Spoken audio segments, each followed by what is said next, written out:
estaban destinados al fracaso. La gran comprensión de San Martín es que esto no era factible. Estudió la topografía del terreno para poder desembarcar. Esto es muy importante, los conceptos geopolíticos del general San Martín, no solo los militares. Efectivamente, efectivamente. Primero que él comprende, estando en el norte, que no tiene salida. Le escribe a Guido, dice: amigo mío, el Río de la Plata nunca podrá llegar a Lima por este camino. Desengáñese. Estamos perdiendo hombres, gente y tiempo. Mientras el poder español se consolida ya y los peruanos gimen el viejo régimen. Efectivamente, hay que ver lo que era la esclavitud en aquel entonces, que en Argentina se había roto por el año 13, no había más esclavos, la ley de bienes. Sí, la famosa asamblea del año 13. La asamblea del año 13, que tantos cambios trajo, ¿no es cierto? Ahí es cuando, mire, el 9 de julio de 1816 es la culminación de una serie de situaciones y de ideas, ¿no es cierto? Pero esto comienza en el año 10 propiamente, pero en el año 13 hay un vuelco grande. ¿Cómo era posible que nuestro país tuviera relación con España cuando en los campos de batalla morían de ambos lados permanentemente? Después hay una fecha muy importante entre el 10 y el 16, que es 1812, el 3 de febrero, el combate de San Lorenzo. Sí, bueno, esto es un tema estrictamente castrense, porque a partir de ese momento Montevideo ya no tiene alimentos, ¿no? Ellos se nutrían y vivían de las incursiones que se hacían por el Paraná. España tenía barcos de guerra. La joven nación, la joven revolución, si usted quiere, no tengo palabras extraordinarias para decirlo, porque no eran libres, no eran independientes, se hacía todo a nombre del rey de España. No tenía autonomía. No tenía armas fluviales, y mucho menos de marítimas. De tal manera que venían, saqueaban, se iban, venían, saqueaban.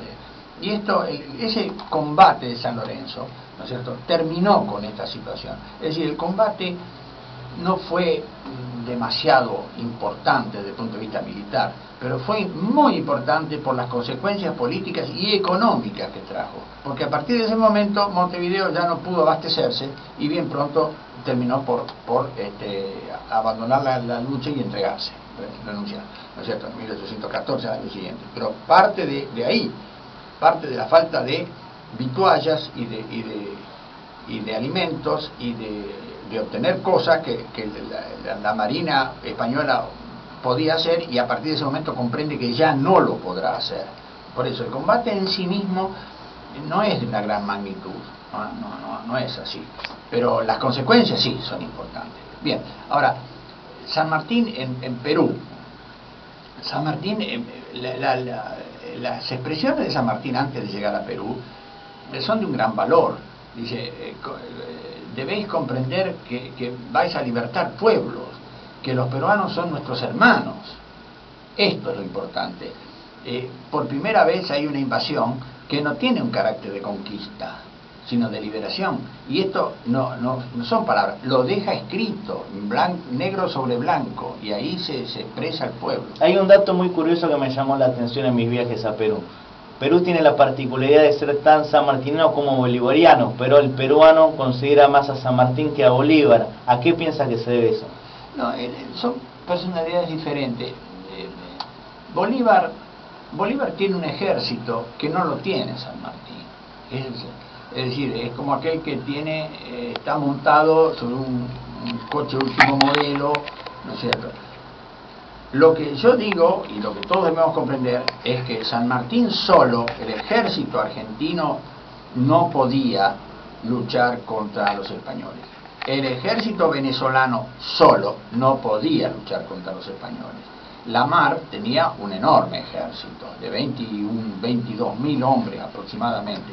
El ejército de San Martín era de 6.000 hombres. El ejército de Bolívar era más o menos de 8.000 hombres. Sumando 14.000 podían enfrentar a los 20 y pico de mil soldados españoles, porque estos estaban disgregados en diversos puntos.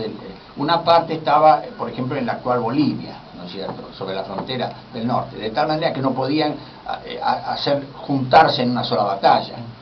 De tal manera que él comprendía que tenían que juntarse ambos ejércitos, de lo contrario nunca podría ser liberado el Perú. ¿quién sería de los dos? ¿Quién sería el jefe y quién... El subordinado. No, ¿y quién se iría? ¿Quién resignaría el cargo? El famoso encuentro de Guayaquil de 1822. Claro, ¿quién de los dos se iría? ¿No es cierto? ¿Quién tendría la...? Porque estaba la posibilidad que decía que San Martín se ofreció a ser subordinado de Bolívar. No sé si será real. No, sí, es una de las mayores expresiones de grandeza en San Martín. Decir eso, él lo dice después en una carta a Miller, estando en Francia. Cuando Miller escribe, el general Miller está escribiendo las memorias, le pide muchas cosas, numerosas cartas, le pide datos que le ayudara a redactar el libro, ¿no es cierto? San Martín le envía cartas a lo largo de varios meses, ¿no es cierto?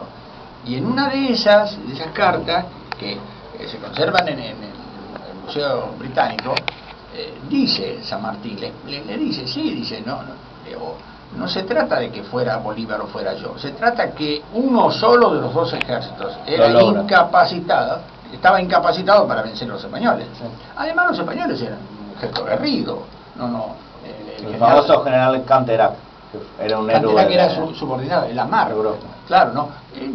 Generales valiosos, Canterac era un individuo sin ningún tipo de miramientos y realmente bastante déspota, ¿no? El Amar era mejor persona, ¿no es cierto? Mejor tipo.